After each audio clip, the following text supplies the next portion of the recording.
The topics and opinions expressed on the following show are solely those of the hosts and their guests and not those of W4WN Radio, its employees, or affiliates. We make no recommendations or endorsements for radio show programs, services, or products mentioned on air or on our web. No liability, explicit or implied, shall be extended to W4WN Radio, its employees, or affiliates. Any questions or comments should be directed to those show hosts. Thank you for choosing W4WN Radio.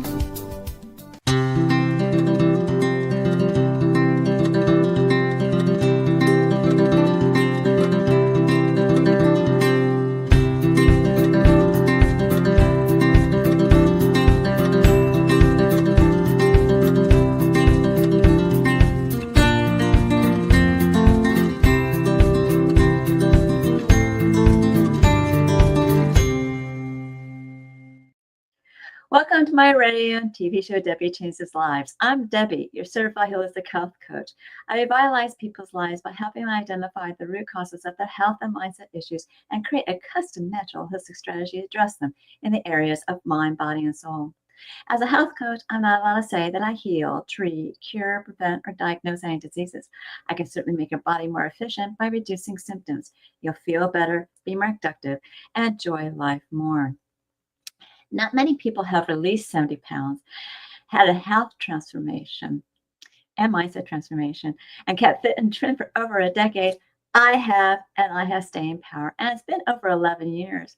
I even became a half marathon runner at the age of 51 when I never ran from child to adulthood due to foot pain. And I have done 8 half marathons so far. Mindset is the key for lasting change. As a certified holistic health coach, I do revitalize people's lives in many different areas of health and mindset.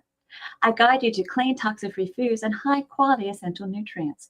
My coaching is for optimizing health, releasing weight efficiently when needed, and enhancing your mindset. With my clients, I help them recognize that their thoughts, feelings, and emotions will drive their actions and results. Sometimes good, sometimes bad. That's why it's crucial to have a positive mindset in life to succeed.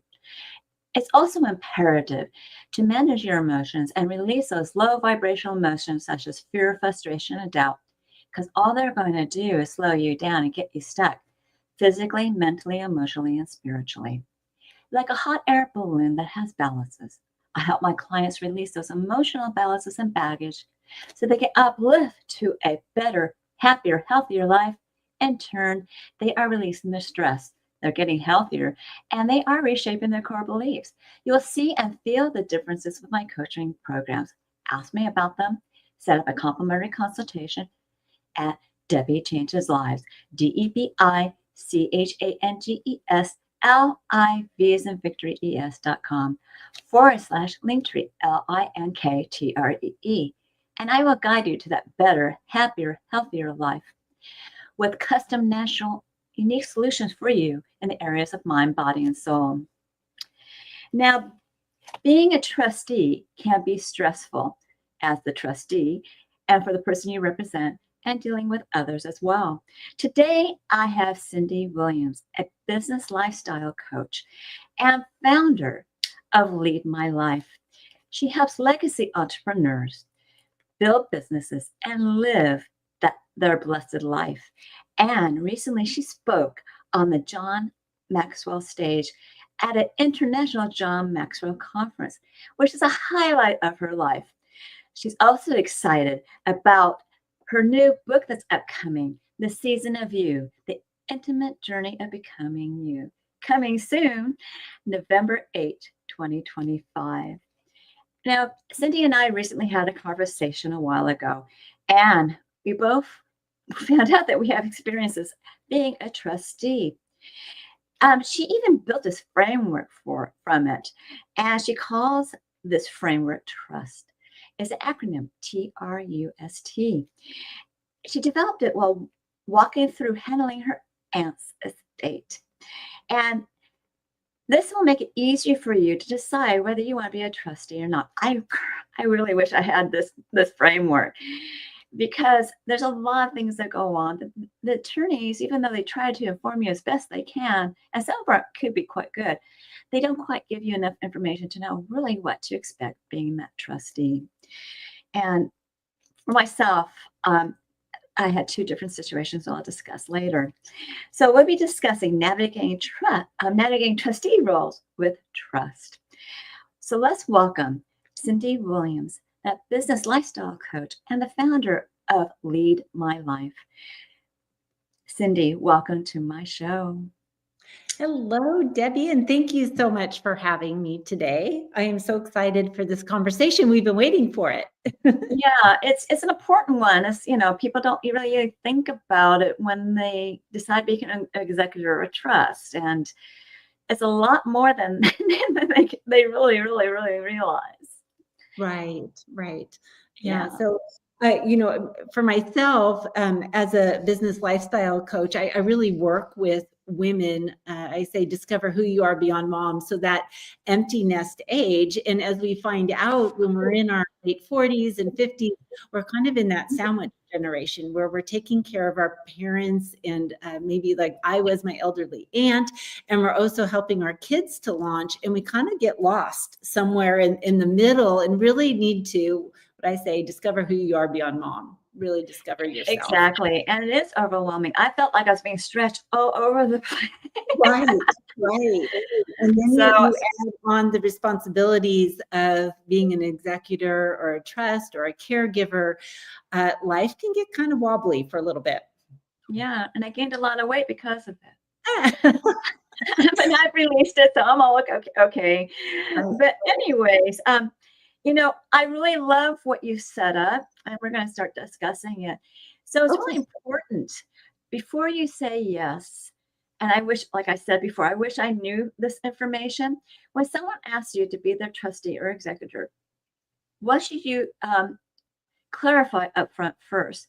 The scope of it, the expectations, capacity. Attorneys don't always tell you this information. And I was a trustee for my mom. And she was it wasn't that difficult for her because she actually had a really great pension. And she had a full-time living assistant, person that helped her, caregiver with her, which was really helpful. So she can live on her own and somebody else lived with her as well. But my whole point is everything got paid for and there was like no worries, right? And then I had somebody else that had no money, completely different personality. And, it was a lot more difficult for that individual. So you never know. Someone could be really easy. Someone could be a little bit more difficult. So understanding what's involved is so important. And this is your first letter of trust. It's T. So, I kind of told you a little bit about my background. So let's, why did you come up with this acronym and what does T stand for you? Right. So my Aunt Sandra asked me to be her trustee over mashed potatoes at Thanksgiving dinner back in 2017, I believe. Oh, and wow. My Aunt Sandra was someone who's called a professional fiduciary.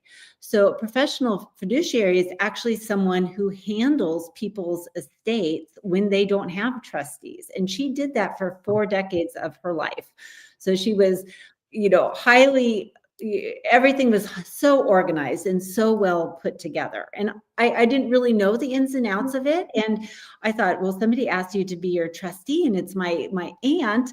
Of course I'm going to say yes. Right. Yeah. And that's it. Normally we kind of feel the pressure on us. Of course, I'll help you, whatever you need, without really understanding what that role is.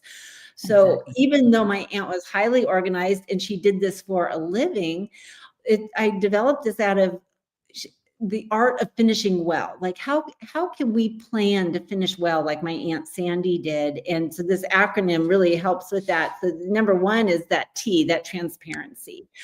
If the person who's asking you to take on this role does not have open communication with you, does not want to talk about death and dying, does not want to talk about what happens to them when they die, what happens to their belongings, what are their wishes when they pass away. If they're not even willing to have that conversation with you, there's no transparency. And I would see that as a huge red flag because you do not have to say yes. You do not have to say yes. This is a decision that you need to really weigh. And so transparency is huge. Is this a person that I can work closely with and that I trust? Will I be able to set up regular meetings with them? And will he or she allow me to go through documents, prior to their end of life experience? So we started working 2017, and she passed away in 2023. So we had 6 years of just this developing relationship, and transparency with our launching pad. That transparency is so important. Like I said, my mom was easy. Somebody else wasn't. And to tell you the truth, all of a sudden I found my name on a document and no one asked me. Yes. Yeah. Transparency. I was a second in command. And so I was like, and I mentioned this is not something I wanted. But when you're put on that spot, it's really, oh my goodness, you don't know what to do because you don't want to offend anybody. Mm-hmm. So, if someone's going to ask you to do something, you can at least inform them before any paperwork is done. Right. And you do have, and that's something that needs to be known, is you do have the ability to say no. That if somebody has then put your name on paperwork, you can say no. And the court has avenues for you to do that. And that's when a professional fiduciary comes in and takes over, a third party person, because this is your life. And for me, it was a full-time job. She was. It is. Yeah, And she was a real estate investor. She had multiple rental properties, 12 beneficiaries, 2 trusts. It was a very large estate, and you have to know what you're getting into. Yeah. Well, like I said, for my mom, it was a co-trustee executor. But I didn't realize I was going to be doing all the footwork. But, she was my mom. I had no problem with that. Mm-hmm. And yeah, I had to sell a property, in Mammoth Lakes. Mm-hmm. And, and another thing, is that I also had to make it clear that, that property had to make money. It had to be rented during high season. Mm-hmm. And the other executive was like, oh, he was kind of disappointed. So I'm like, well, if not, it's going to come out of my mom's money. Right. So, at least there was cooperation and we had open communication. Right. And that's part of the transparency, is if you are going to be in a co-trustee situation, that you're able to have open communication, not only with your co-trustee, but also with the beneficiaries. That transparency is huge. And I feel like it just helps calm any problems, questions. People start to get nervous when there's no talking going on. And I feel like that's when problems start to arise. I did a email type newsletter. We had 12 beneficiaries. So at the first of every month, I would send out a newsletter and just say, this is what's going on. This is what you can expect, just to show that we were actively working on things. And we were able to close the whole estate in 6 months, which is pretty crazy. But it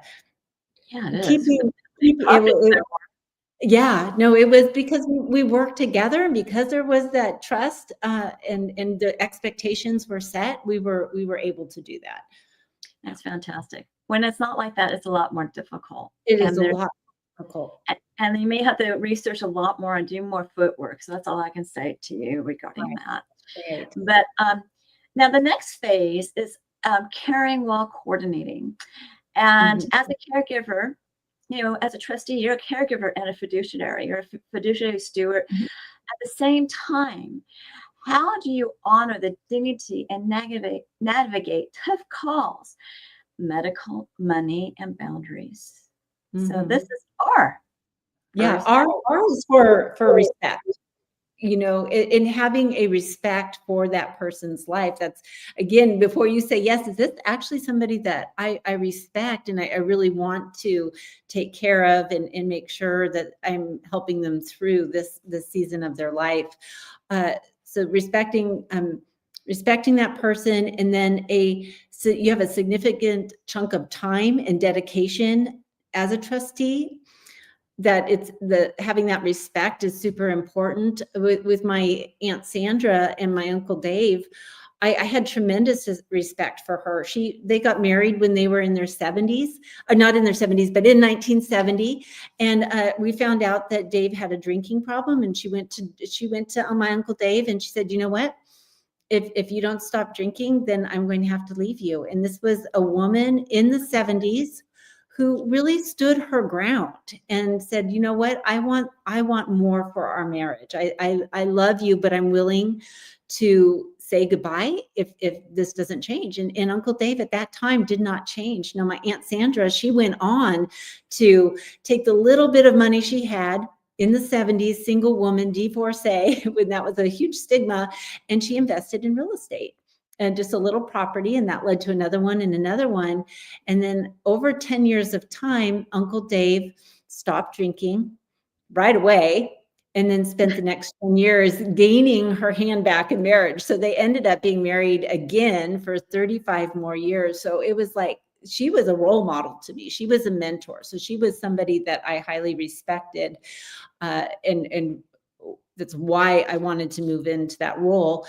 I also understood what she wanted in life. And that's huge. And I think that kind of goes to you, which is understand the vision. They kind of go together. When you respect that person and you've taken the time to really spend time with them and learn how they're wanting this last season of their life to go, and you're able to talk about it and have those conversations, then it just goes a lot more smoothly. And I'm a real estate agent, and I've worked with a lot of different probate cases. So I've seen things go in a lot of different directions.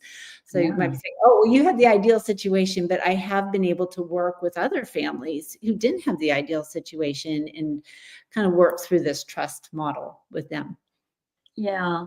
Well, when it comes to the medical and money, like I said, one party had money, one didn't.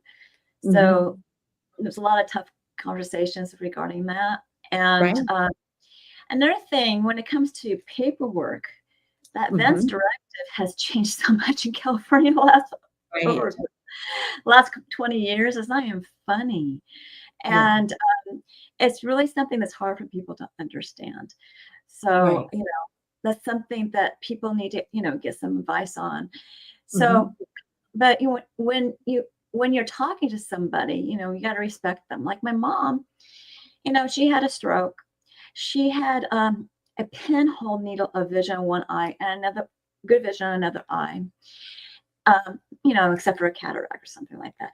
But she was constantly proving to me that she was fine. I can see.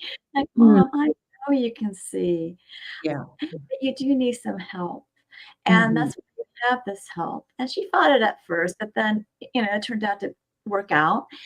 And you just got to understand. And my mom did decline of Alzheimer's and wasn't communicating and was actually talking to me in French at times. I'm like, she was a foreign language teacher. So I was like, okay, Mom. But you just understand where they're coming from, no matter who they are. Right. And, and that's my whole point is I try to talk to people as best I can, no matter who they are. Right. And, capturing that vision, you've already kind of talked about that with understanding, where you have to discover and document, your aunt's wishes beyond the paperwork, the values, the gifts, the faith, and what was behind the decision. And I have a feeling she was very upfront with you. Am I right? Right. She was a very upfront person. Yeah. Very, very, very direct and straightforward. And she knew what she wanted in life. So that made the job easier. And we could have very open discussions. But we have other people in our parents, my husband and I, where maybe those conversations aren't as easy. So I recommend that if you are in this trustee position, the time to have conversations is now, and move from this position of control, of like you're in there to control their life, and you move into a season of compassion. Just understand and trying to see what they're kind of giving up in life. They have to give up a lot of control, and it's hard. It's hard.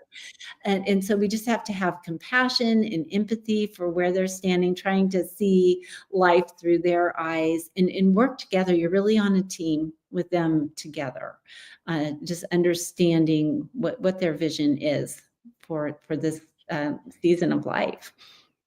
And unfortunately, there's some hard decisions you have to make. I'm sorry. Yeah, It's just, yeah, it you has do. to. You And do. then they think you're controlling. It's like, I have no choice. Certain Right. things I cannot, give, have that happen for you. It's not a matter of me Right. giving. It's just seeing if it'll work. So, Right.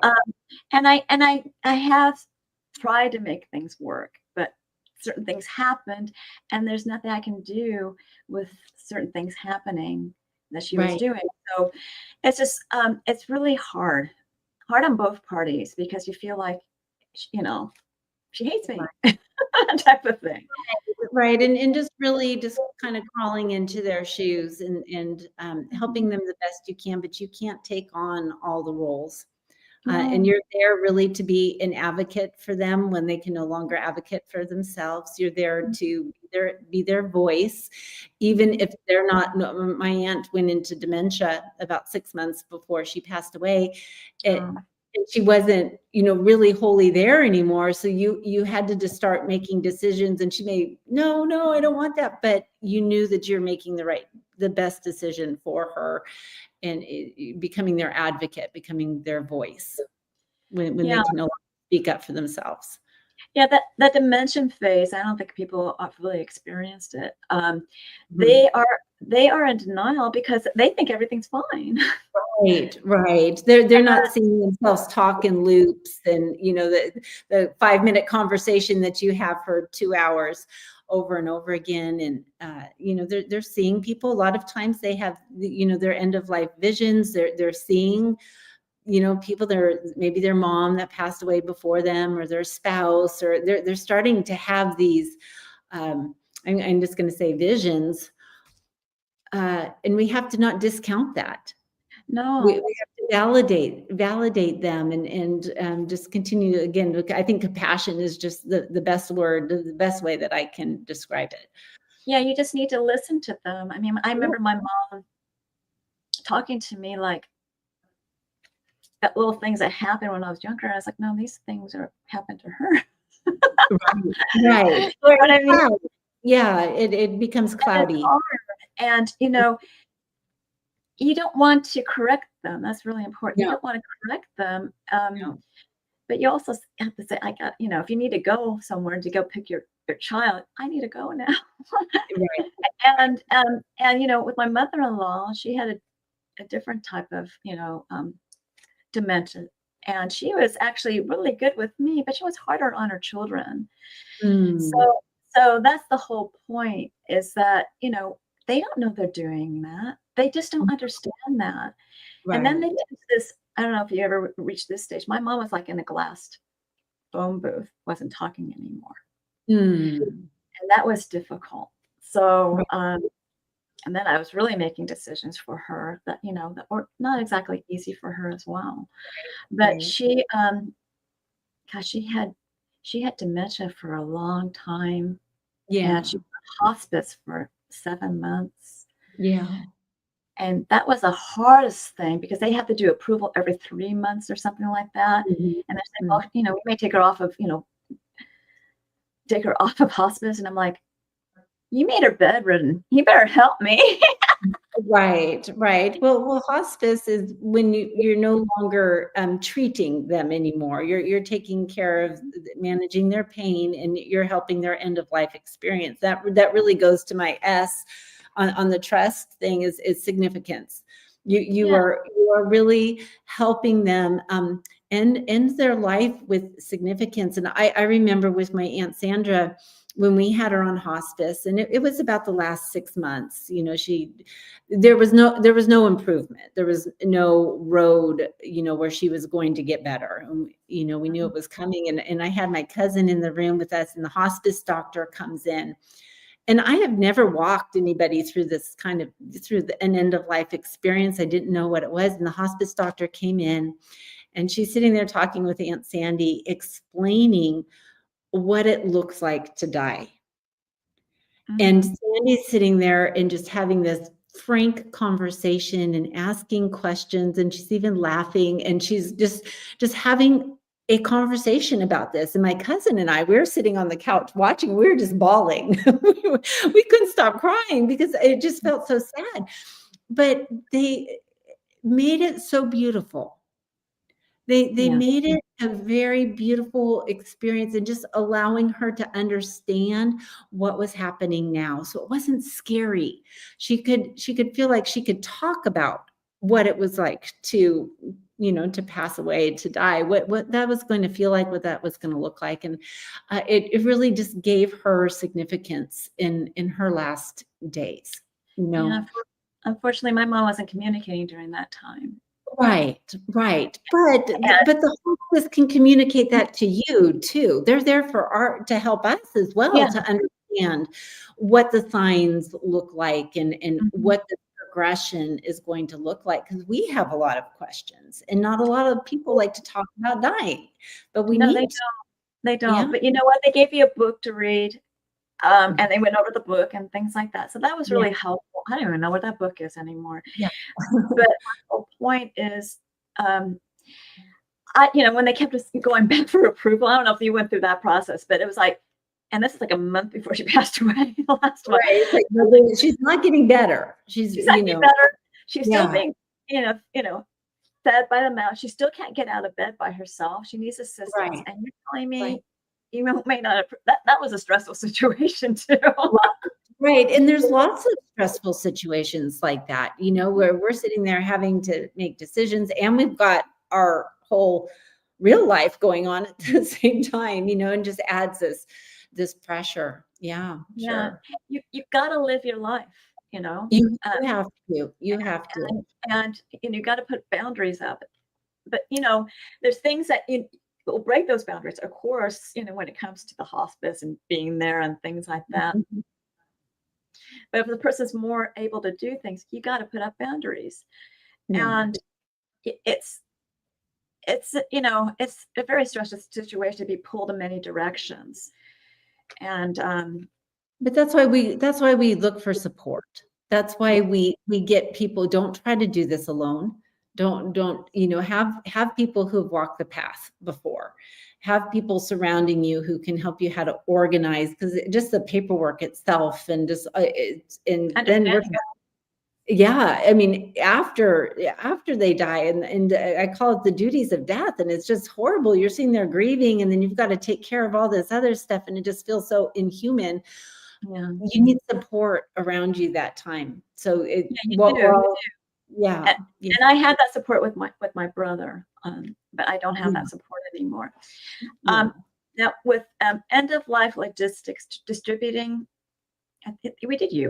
distributing belongings, and how you kept people first and honor the story of the stuff. Now for Mhm. me, we had so many things that I didn't want to, take on any more storage space with, when my Right. mom passed away. So because I had to move my mom from Culver City down to Huntington Beach, and the place was smaller.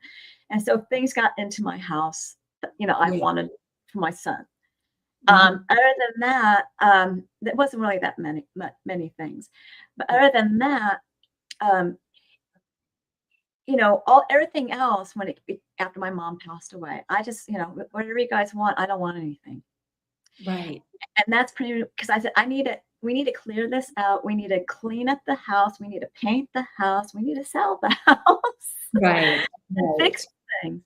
And Mhm. so my brother gathered up a lot of things. The other individual had no place to put it, but she took some things too.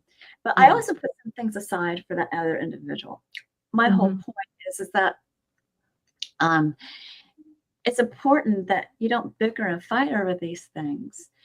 And that made it easier for that transition for me. It does. And I think if you have the luxury of knowing in advance that this is your role, and you develop the open communication, then your loved one can go, oh, you know what? I want my wedding ring to go to this daughter. And I want this special thing or whatever to go to that. If you are able to have that open communication, it helps so much. But then if that doesn't take place, which happens a lot of times, being able to go in and, just take the things that are going to have just a special place in your heart, that is really going to hone in on a memory. And then you really almost have to detach yourself, because you have to do the practice. You can't take all this stuff into your home and disrupt. You don't have room for it. Yes. So, which is a huge call out for when you're, able-bodied and healthy, in your 50s or whatever. It's time to declutter. It's time. Yeah. And I just think, we're moving right now, and just, okay, anything that I'm taking out of my house right now has to be pretty dang important. Otherwise it goes to the curb. So yeah. Exactly. Well, when you move, you end up clearing things out. Yeah. With my mother-in-law stuff, my husband brought more stuff into the house. Right. Yeah. And I gave him the choice of deciding. Yeah, there were some things I kind of liked. They weren't very big, but it's his mother, not mine, even though she was more of a mother to me than my mom, unfortunately. But, and I cried a lot when she passed away. But that's good. But it was their duty to figure out, him and his sister to figure out what to do, and they did. Right. And so that went on the market as well. but the whole point is that there's a lot of cleanup, a lot of remodeling the house, a lot of doing things, and keeping your house up is important. As well as, cleaning out your clutter, which is important, which I got to get my husband to do. Yeah. We're so busy, it doesn't happen. I'm sorry, but we're going to do our best to try. I like to call this season, in my talk, when I give this talk, it's just the art of finishing well. We give so much thought, to how is today going to do, and just what is surrounding us right here in the near future, and in living our lives well and being successful and taking care of our kids or whatever it is. But doing all that and then having the end of your life be a chaotic mess for your loved ones, we can control that. We can control that today. We can start making steps today to make sure that our loved ones have time to grieve when we're gone, that they have that kind of luxury, that we have taken care of things, and that it's not a horrible story that they're going to tell to the next generation of what it was like to be a trustee for us.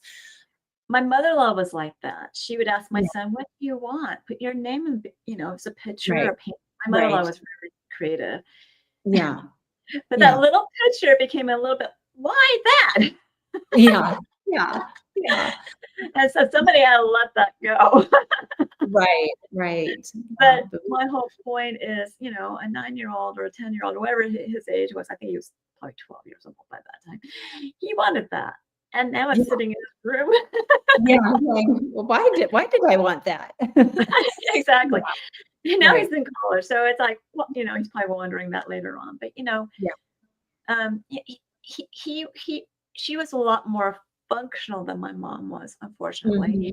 And so that's his memory of her. And there's nothing wrong with that. And since we're talking about finishing well with others, this is an interesting concept. Who needs to be on your team? An attorney. Well, of course, the attorney's always involved because they do the paperwork, right? CPA. That's something we didn't have. Advisors, family and advisors. And how do you communicate with the beneficiaries and develop rhythms that keep conflict and high trust? Yeah. That's the last T in trust of teamwork, and really developing a team around you. In my coaching practice, I say that isolation breeds scarcity, and isolation breeds fear, and feelings like, oh, I can't, overwhelm, and I can't do this, and this is too much. And that's because you're not meant to take it on all alone. You do need to develop a team around you. Yes, the professional team, of course, but Yes. is there clergy? Is there, a person of faith who you need to help you?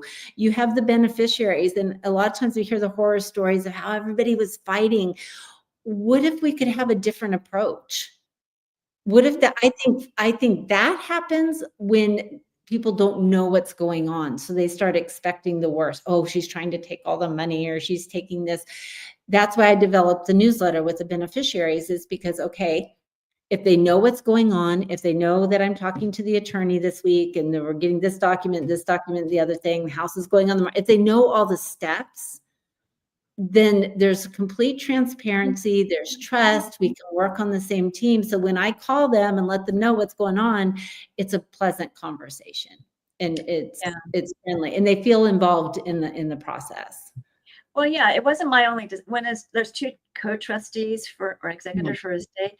It's not only your decision. You need to reach out to the person and say, well, we're at this stage now. We need to do X, Y, Z. What do you think? What do you want to do? Right. I could find someone, to sell the Mammoth estate because my mom was beginning to decline. And so, because we knew that was going to take a little bit longer. Yeah. Because the market in Mammoth Lakes, California wasn't that great. Right. I would say with that, the reason why we have trustees versus beneficiaries is that there's an element, okay, there's a leader in this process. Mm-hmm. And so for us, we had 12 beneficiaries. That's a lot of in the kitchen. And everybody was getting different things, and there's it was very confusing. So you have to present yourself as the leader, not with tight fist control, but with transparency. But we're in the lead. When we have lots of decisions to make, maybe we say, okay, this is where we're going to go. And these are the reasons why, but you can't ask opinions. What do you think we should do? With 12 people, it becomes a hot mess. So you have to say, I have the authority. Aunt Sandy, in my case, gave me the authority to be the leader here. And I want to ask, I'm acting in her best interest. Mm-hmm. I'm carrying out her wishes, not my wishes. I'm carrying out her wishes. And you develop that leadership. But asking everybody's opinion that's scary. No, but I had to do that with my brother. Yes. It was like a check mark. He knows what's going on. Check mark. He knows what's going on. So, and also, mom's doing X, Y, and Z. She's declining. Mm-hmm. She knows. Mm-hmm. Right. Keeping them abreast. Yeah. It's keeping them abreast. Yeah. So, why don't we talk about your offer? What are you offering my audience today? Oh, that's a hard shift. You know what? I had done a video just right after my aunt Sandy passed away. So I have a link to that, if you want to kind of hear that whole 15, 20 minute talk. I have it's a private YouTube video that I hand out. And then, I'm a business lifestyle coach, and I help people discover who they are beyond their roles and titles. So if you are interested in that, you're feeling stuck in life, or maybe you're in this position of being a trustee, schedule a call with me. I know we put the calendar link in there. You can go on my website. But if you want to know more, if you want to have a 15-minute conversation with me, strategize, I'd love to be there for you. Well, I didn't mean for that to be a hard shift. I wanted you to talk more about the video. But anyways, I think it's fabulous that you made this video with the guidance that you walking through your aunt's, estate. And I really wish I had something like this that I could have fallen back on. And that's great that it's on my podcast, so people who actually see the podcast can actually, benefit from it. Right. And I wanted to give it a simple link. So it's at bit.ly, bit.ly /the art of finishing well. So, which is the exact same name of every video. And and it's lovely that, she's going to give you a 15-minute complimentary consultation so you can talk to her about this. People need more guidance because the attorneys, some may have, other people that can help you with this, some don't. And you do need to be have guidance. You do need to be able to ask people questions, bounce things off them. And perhaps, over time, you can use her services so that she can give you some ideas of what you can look for, and also as well as maybe some services that she may know of that you don't know about. So it's, I had to find out about services from other people and all this other stuff for somebody else. But it's really important to get information that you need to know to help that individual better. Right. We need to be connected, right? If you can point somebody in the right direction when you're in this space, it's so helpful. Just to be able to talk it out with somebody is super helpful. That too. It's not like a therapy session. I don't go there. I help people move forward in life. Yeah, I know. But what I mean, when you talk to somebody, it makes them feel better. It releases. It validates whether you're on the right path or not, or if you need to re-examine something. It's exactly. Yeah. So now this is a wonderful offer. Would you like to be a guest again on my show? Sure. I would love to have I love your whole concept of the running the half marathon and losing the 70 pounds. And that's something I think we talked about that when we first had our conversation, but I love talking about health and wellness and how to be amazing after 50. And we are fellow runners together. So that is very cool. That's cool. We have a lot in common. Yeah. So please stick around for closing remarks because you have about a minute or so. Okay? Okay. So remember, I do revitalize people's lives in many different areas of health and mindset. I still start with the gut and mindset, and I can also help you with bone and joint, blood sugar, as well as hormones and immunity, brain and heart, you name it. By guiding you to clean, toxic-free foods and high-quality essential nutrients, it's benefited me so much. And it reduces symptoms. And it will actually also uplift your mood. Plus, it might even help you release some weight if needed.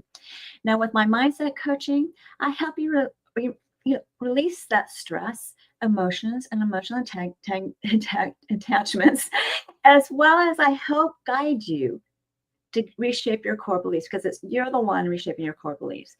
Your mindset will be enhanced. Now, with my health optimization and weight release, your body be more efficient. So that's the mind-body solution that makes the heart and soul sing. Ask me about my programs. Set up a complimentary consultation at Debi Changes Lives, DebiChangesLives, as in Victory, ES.com/Linktree, LINKTREE. And when you do that, you'll get to know me, I'll get to know you, and I'll guide you to optimum health. And it begins with a few health assessments. The health evaluation is actually complimentary, where you rate your symptoms the last 30 days in 4 categories of health. Some questions overlap in different categories. Answer them all. You get a baseline score. I'll review it with you. When you move forward with my services, I'll create that custom natural holistic strategy, and we'll monitor this on a monthly basis for you.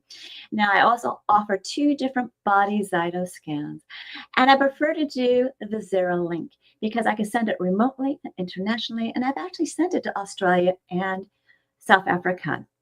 The 0 is a transdermal optical imaging app that I send a link to your phone. You scan your face for 30 seconds. It's only going through your skin to look at blood flow for components of energetic, functional, emotional, and different body systems and lifestyles. That emotional component, such a hidden gem. It creates a wellness report, not a diagnosis, of biomarkers out of range and products and services that bring it back into range. It's quite intensive, so I do review it with you. The cost of the scan is $75. And when you move forward with either a program or a product, I'll give you a $25 discount. Now, the Vizera link, also known as TOI, are terms that you can use to search pubmed.gov, pubmed.gov, for its accuracy, and it's quite accurate. When people take the scan, they're really amazed what their body tells them, and you'll be too. Curious? Either ask me questions in my consultation site, or do the scan and see what they're talking about. And on the same site are my programs. Take Your Body Back is a 12-week weight release mindset coaching program where You will be using a new version of you to drive your success. All coaching is done on Zoom, and the first one's always private to you.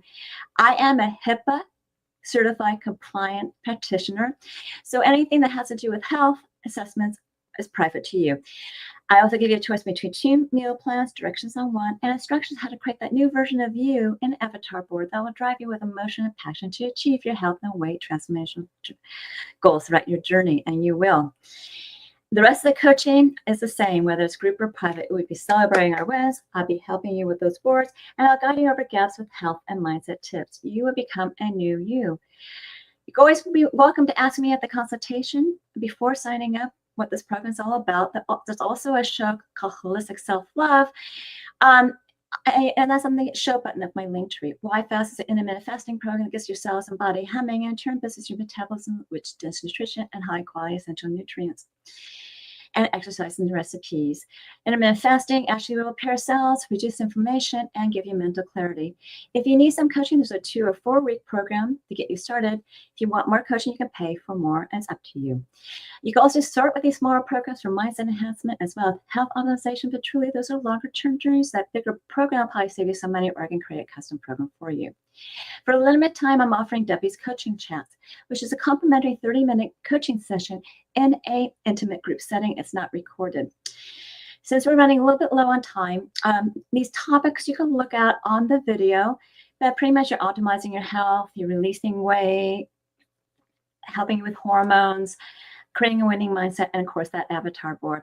These meetings are on Tuesdays at 4 p.m. Pacific, 7 p.m. Eastern, and you need to be registered for it at Debi Changes Lives, which is DebiChangesLives, as in Victory ES.com/chats, CHTS, and you'll learn what my coaching is all about.